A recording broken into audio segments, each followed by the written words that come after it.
Okay, let's continue tayo sa ating third clip short video, no?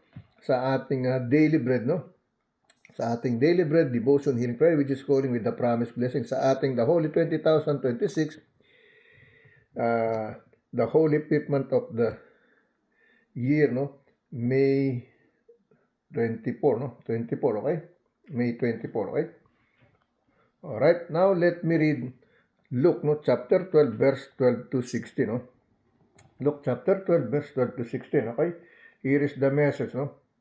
For the Holy Ghost, no, shall teach you, no? For the Holy Ghost shall teach you in the same hour, no, that ye or you ought to say, no, okay? Excuse me, verse 30, no?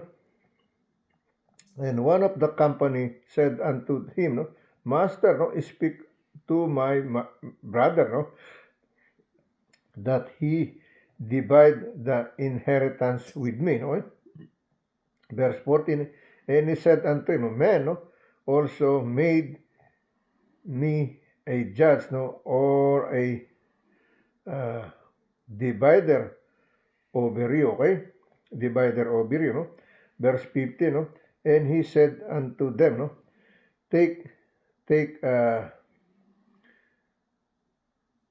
heed, no, and beware of covetousness, no, for a man's life, no, committed not in the abundance of the things, no, which be, no, which he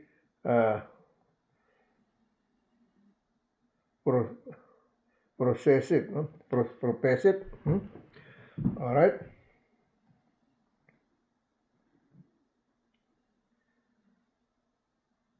Yeah, possess it, no? Verse 16, okay? Verse 16, okay? Last verse, no? Verse 16, no? And he spake, no? And he spake a parable unto them, no? Saying, the ground of a certain rich, no? Man, no? Brought from plentifully, no? Plentifully, okay? Yan ang sinasabi, no? Basahin natin sa Tagalog version. Lucas 5:12, versikulo 12 hanggang 16, okay? Alright? Alright? Lucas 5:12, versikulo 12 hanggang 16, no? Iris in Tagalog version, okay? Sapagkat itinuro sa inyo, sapagkat tinuro sa inyo ng Espiritu Santo sa oras ding yaon ang inyong dapat sabihin, okay?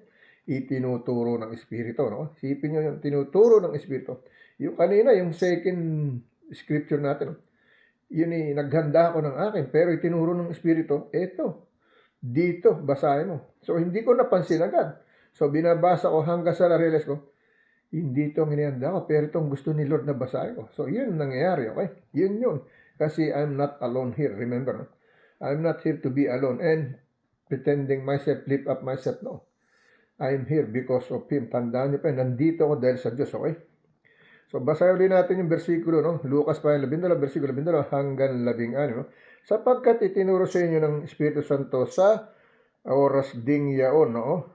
Ang inyong dapat sabihin. Versikulo 23, at sinabi sa kanya ng isa sa karamihan, Guro, no?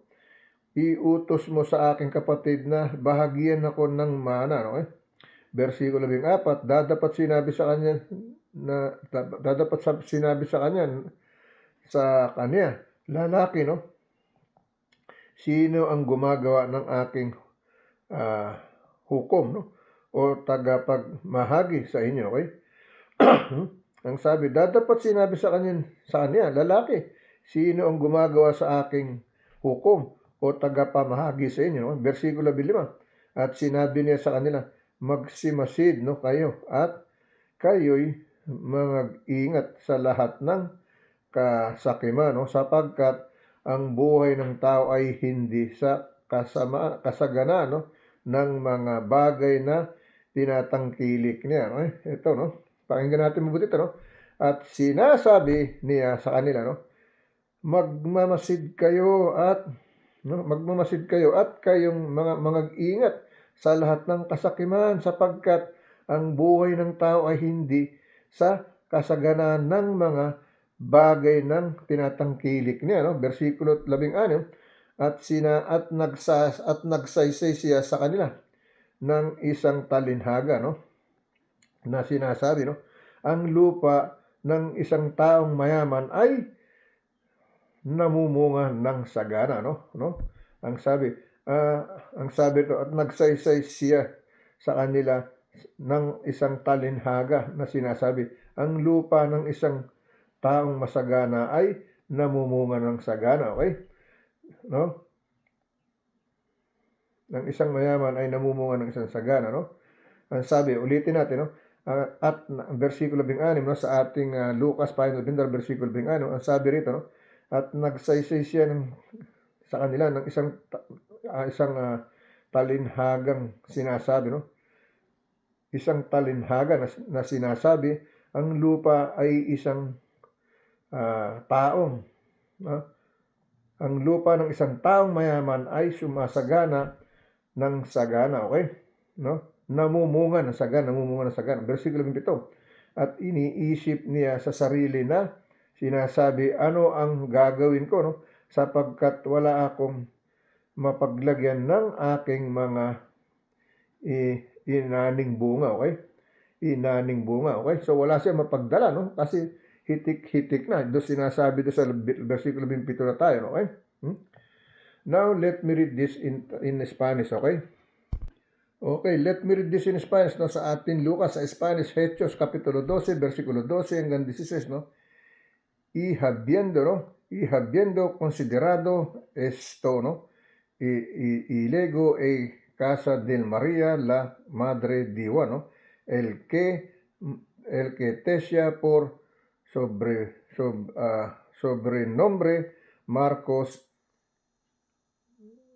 donde muchos estaban, ¿no? Reunidos orando, ¿no? Versículo 13, ¿no? Cuando halló Pedro y la puerta del patio salió escuchar una muchacha y la llamada Rode, ¿no? Versículo 14, y cuando, ¿no? reconoció, ¿no? La voz de Pedro, de gozo, no abro la puerta, sino, ¿no? Que corriendo adentro dio la nueva de que Pedro estaba en la puerta, ¿eh? Versículo 15, ¿no? Y ellos le dijeron, está loca, ¿no? Pero ella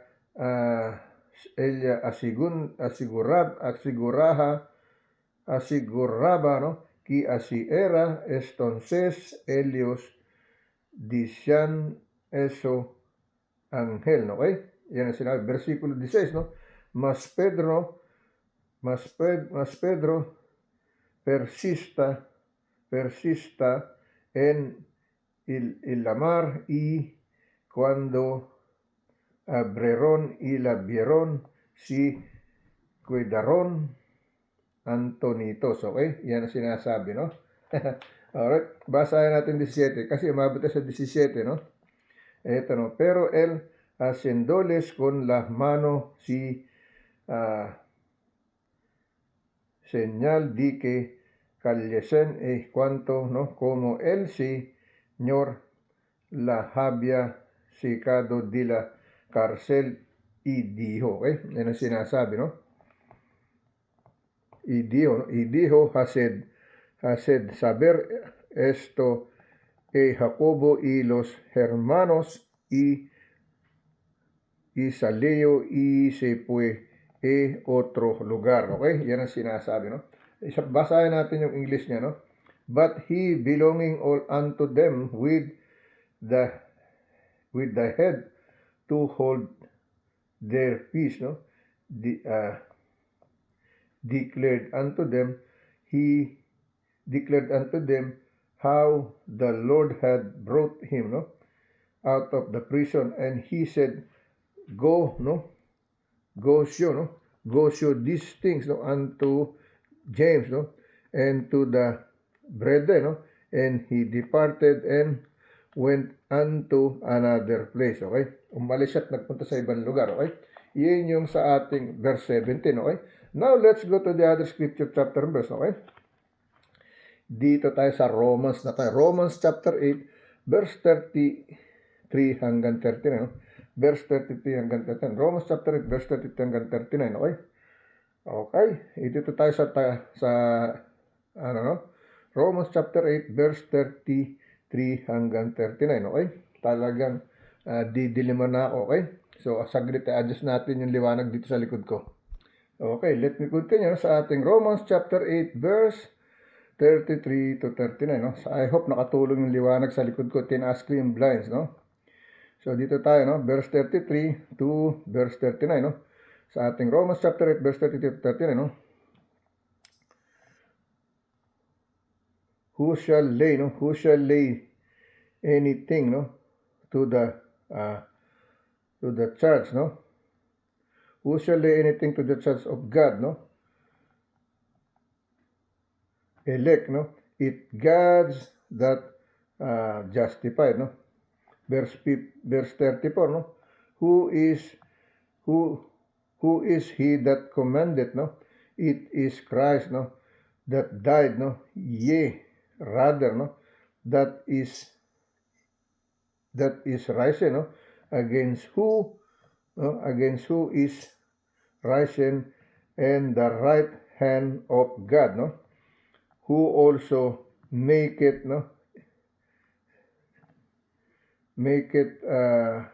intercession for us, okay? Intercession for us, okay? Verse 35, no? Who shall separate us from the love of God, no? Christ, no? The tribulation, the distress, the persecution, or famine, or the nakedness, or peril, or sword, okay? Verse 36, no? It is written, no? It is written for thy sake, no? We are killed all day long. We are accounted to sheep in the slaughter. Okay, sa katayan, okay? Verse 37, no? Verse 37, no? Verse 37, okay? Nay, no? In all, sabi rito, no?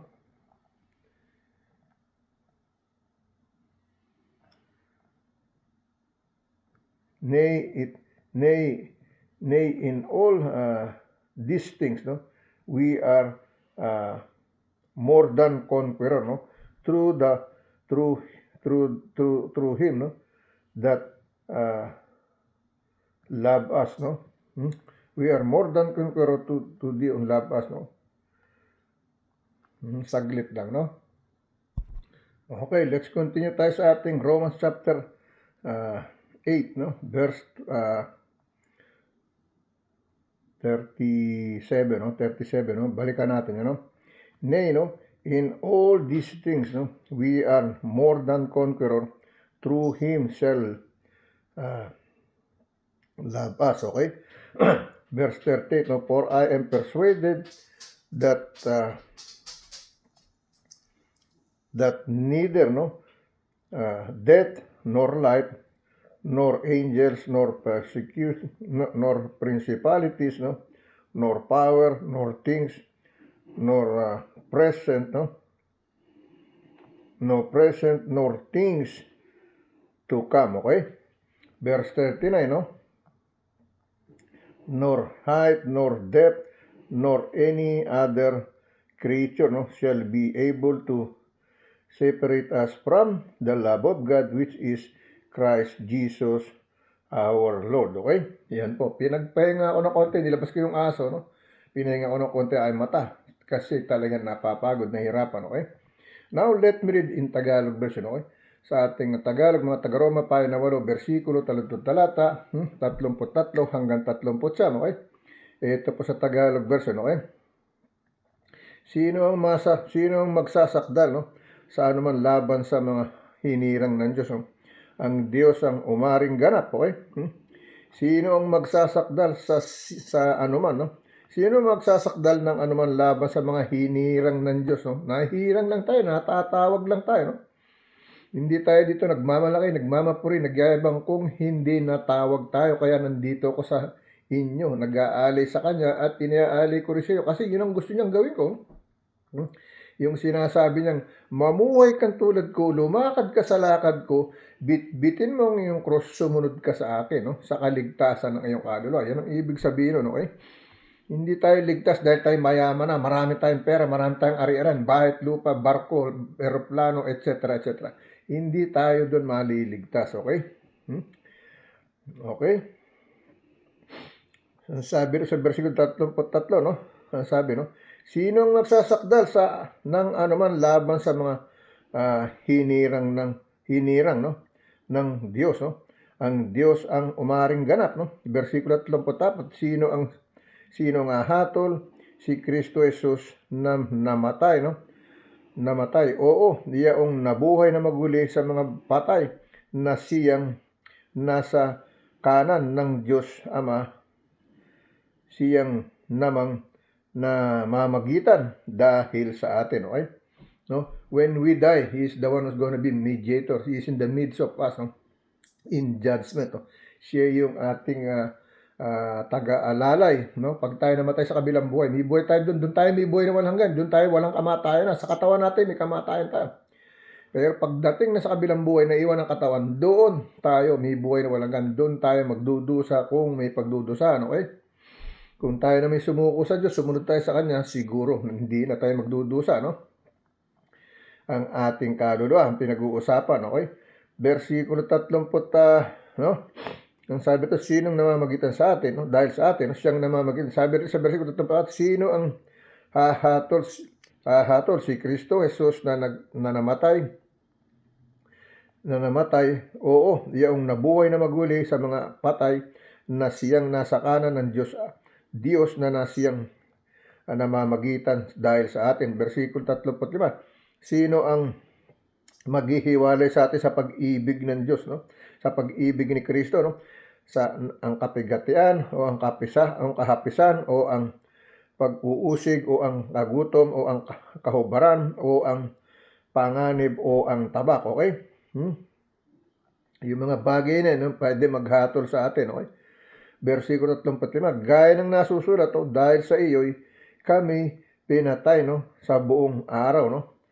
Kami ay nabilang na parang mga tupa sa patayan, no? Sa mga katayan, no? Nabilang tayo, bilang mga tupa, no? Kasi mga tupa tayo ng Diyos, eh. Kaya lang tayo ba'y talagang tupa na sumusunod sa Kanya? Kasi kung hindi, gano'n ang mangyayari sa atin, okay? Pero lahat tayo may kamatayan, no? Ang tanong, ang kamatayan ba natin sa ganung paraan o hindi, no? Ang sabi, no? Gaya ng nasusulat, no? Dahil sa inyo, kami pinapatay sa buong araw, no? Sa buong araw, no? Kami ay nabilang na parang mga tupa sa patayan. Versikulo 32, hindi kundi sa lahat ng mga bagay na ito, tayo'y higit pa sa mapagtagumpay, no? Sa pamamagitan niyaong sa atin ay umibig, no? Tagumpay ka kasi na kay Kristo ka, umibig ka sa Kanya, nagmahal ka sa Kanya. So tagumpay ka. Versikulo 35, sapagkat ako'y naniniwalang lubos na kahit ang kamatayan man, kahit ang buhay, kahit ang mga anghel, no? Kahit ang mga pamunuan, kahit ang mga bagay ng kasalukuyan, kahit ang mga bagay sa darating, kahit ang mga kapangyarihan, no? Versikulo 39, no? Kahit ang katastasan, kahit ang kababaan, kahit alinmang ibang nilalang ay hindi makapaghihiwalay sa atin sa pag-ibig ng Diyos nasa kay Kristo Jesus, no? na Panginoon natin, okay? Panginoon natin ang anak na Jesucristo, katulad kasi natin siya, okay? Ginawa tayong katulad yan, okay? Siya yung Diyos natin, hindi yung mga santong kahoy, bato, ginto, pilak, tanso, bakal, bato, no? Hindi po yan ang Diyos. Ang tunay na Diyos ay Espiritu, no? Na tinatanggap mo sa ating kasama ng ating kaluluwa. Yan ang ibig sabihin, okay? Diyan maliligtas tayo. Let me read in Spanish, okay? Okay, let me continue to read in Spanish. Romanos capítulo 8, versículo 33 hanggang 39. Quien acosara los escogidos di Dios, ¿no? Dios es el que justifica, ¿no? Versículo 34. Quien es el que condenara, Cristo es el que murió, ¿no? Más aún, ¿no? El que también resucitó, el que además está la diestra de Dios, ¿no? El que también intercede por nosotros, ¿no? Versículo 35, ¿no? Quien nos separara del amor de Cristo, ¿no? Tribulación o angustia o persecución o hambre o desnudez, ¿no? O peligroso, ¿no? O espada, ¿no? Versículo 36, ¿no? Como está escrito, por causa de ti, sornos, ¿no? Muertos todo el tiempo, ¿no? Somos contados, ¿no? Contados como ovejas de matadero, okay? Yun sa patayan, sa katayan, no? Versículo 37, ¿no? Antes en todas estas cosas, ¿no? Somos mis que vencedores por medio de aquel que nos amó, ¿no? Versículo 38, por lo cual estoy seguro de que ni la muerta, ni la vida, ni ángeles, ni participados, ¿no? Ni potestades, ni lo presencia, ni lo porvenir, ¿no? Porvenir. Versículo 39, ni alto, ni lo alto, ni lo profundo, ni ninguna otra casa criada nos podrá separar del amor de Dios que es en Cristo Jesús, Señor nuestro, okay? Señor nuestro.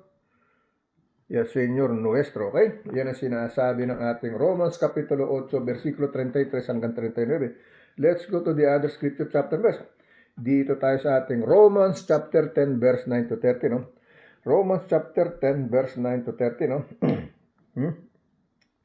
That if thou shalt confess with thy mouth, no? With thy mouth, no? That if thou shalt confess with thy mouth the Lord Jesus, and that believe, no, in thine heart that God hath raised, no, that God has raised him from the dead, no, thou shalt be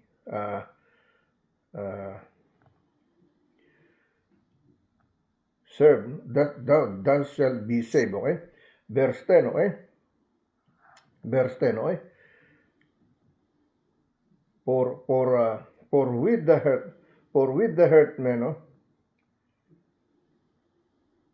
For with the heart man believe it unto righteousness, no?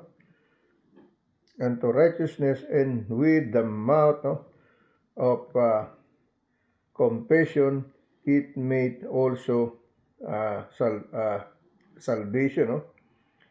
It made unto salvation, okay? Verse 11, no? For the scripture, no, for the scripture said, whatsoever believe, no, on him shall not be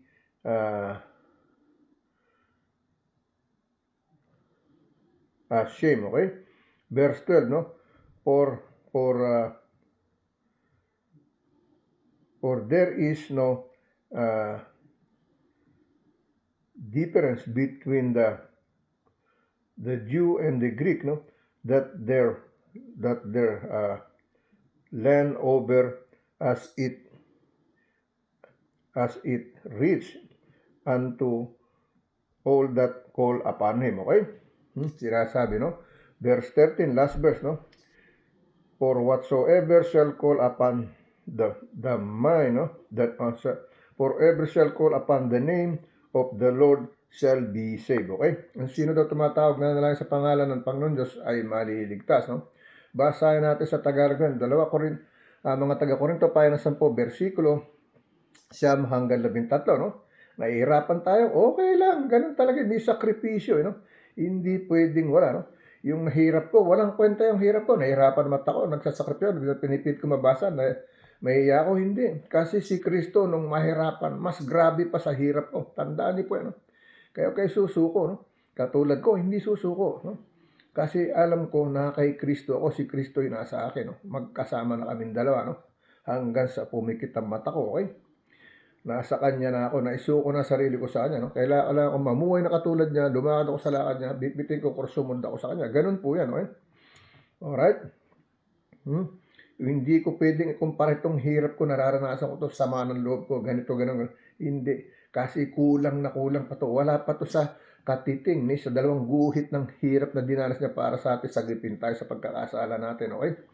Yung tayo sa Tagalog, mga taga-Roma, pahina 10, versikulo 9 hanggang 13, no? Sapagkat kung ipinahayag mo ang iyong bibig si Jesus sa Panginoon ay sumasampalataya ka sa iyong puso na bumuhay siyang maguli ng Diyos sa mga patay at maliligtas ka, no? Okay?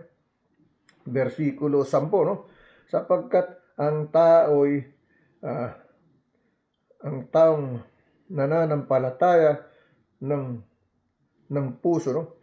Sapagkat ang tao ay nananampalataya sa puso sa ikatutuwid, no? At ginagawa sa pamamagitan ng bibig ang pagpapahayag ng ikaliligtas, okay? Itong ginagawa natin, okay?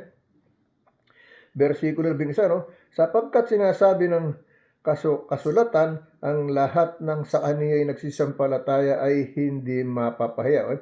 Versikulo 12, sapagkat walang pagkakaiba ang Hudyo at ang mga Griego, sapagkat ang Panginoon din ang siyang Panginoon ng lahat ng mayaman, siya lahat ng kaniya'y nagsisitawag. Okay? Versikulo 13, sapagkat ang lahat ng nagsisitawag sa pangalan ng Panginoon ay mga liligtas. Okay? Yan ang sinasabi. Okay?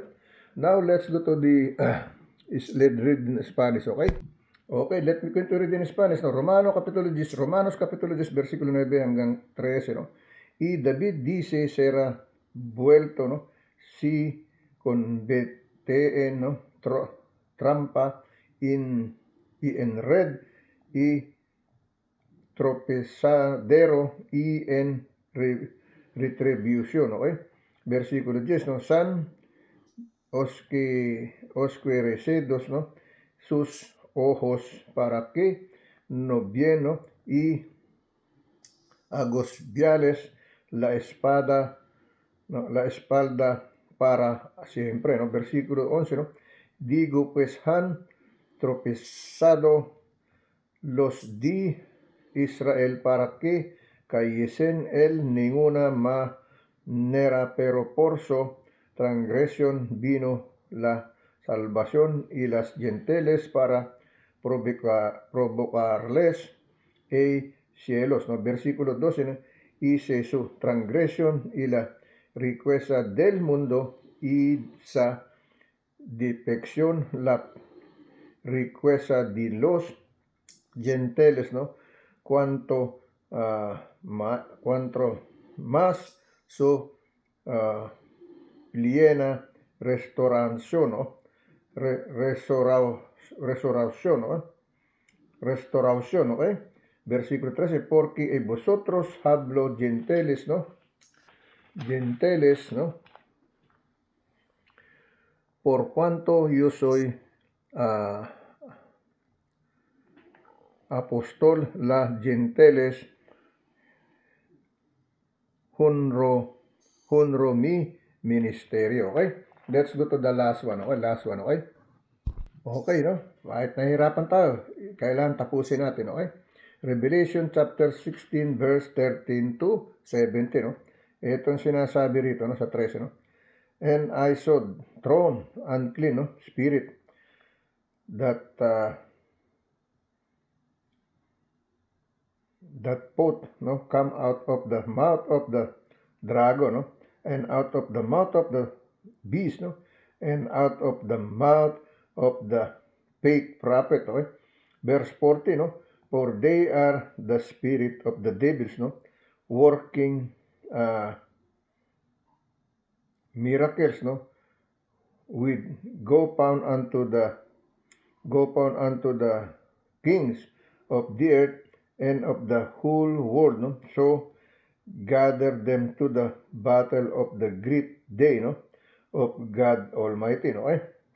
Verse 15, no, behold, no, I come as of a thief, no, blessed as he that watcheth and keepeth the garment lest he walk naked, and they see the shame. Okay? Verse 16. Okay? Verse 16. No? And he gathered from together also a place, no, called is the Hebrew, no, Hebrew tongue, no, of Armageddon. Okay? Verse 17. No? And the seventh angels and the seventh angel pursued, but he wait, no, but he shall unto the air, no, and three came a great voice, no, out of the temple of heaven from them, saying, it is done, no? It is done. Natapos, okay? Now, let me read in Tagalog version, no? Tagalog version. Apocalypse payan ng 16, versikulo talutod talata, 13 hanggang 17, okay? Ito sinasabi to. At nakita kong lumalabas sa bibig ng dragon at bibig ng hayop at sa mga bibig ng bulaang propeta, ang taong espiritong karumaldumal na gaya ng mga palaka. Okay? Versikulo 14, sapagkat sila yung mga espiritu espiritu ng mga demonyo, no, na nagsisigawa ng mga tanda ng pinaroroonan nila, no, sa mga hari ng buong sanlibutan upang tipunin sa pagbabaka sa dakilang araw ng Diyos na makapangyarihan sa lahat. Versikulo 9, narito, ako'y pumaparitong gaya ng isang magnanakaw, no? Mapalad siyang magpupuyat at naghiingat, no, ng kaniyang mga damit, na baka siya'y lumakad ng hubad at makita nila ang kaniyang kahihiyan. Okay? Versikulo 6, no? At tinipon nila sa dako sa Hebreo ay tumawag na Armageddon. Versikulo 27, no, na ibinuhos ang ikapito ang kaniyang mangkok sa lupain na lumalabas na santuaryo ang isang malakas na tubig mula sa luklukan na nagsasabi, no, nagawa na, no? Nagawa na, okay? Yan ang ibig sabihin. Let me read in Spanish, Spanish. Okay, let me continue to read, no? Apocalypse, Kapitulo 16, versikulo 13 hanggang 17, no?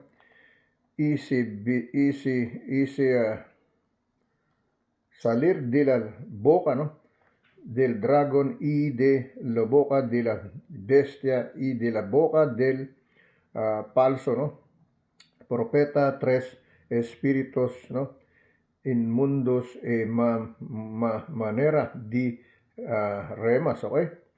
Di ranas, no, Versículo 14, pues con espíritus de demonios que haren, ¿no? San Padres iban y los reyes de la tierra de todo el mundo para rionlos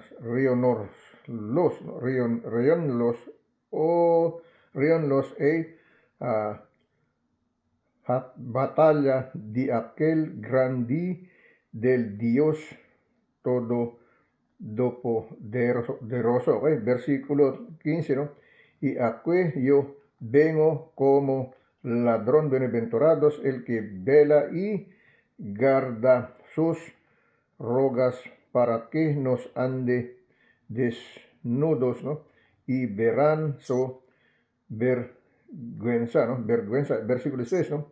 Y les riñó el vulgar que en hebreo si alma Armagedón, ¿ok? Versículo 17, ¿no? 17, ¿ok? El séptimo ángel derramó su copa por el aire y salió, ¿no? Una gran del tiempo del cielo del trono diciendo así, hecho está, okay? Closing prayer tayo, no? Closing prayer na, no? Wala na, hindi na ko masya.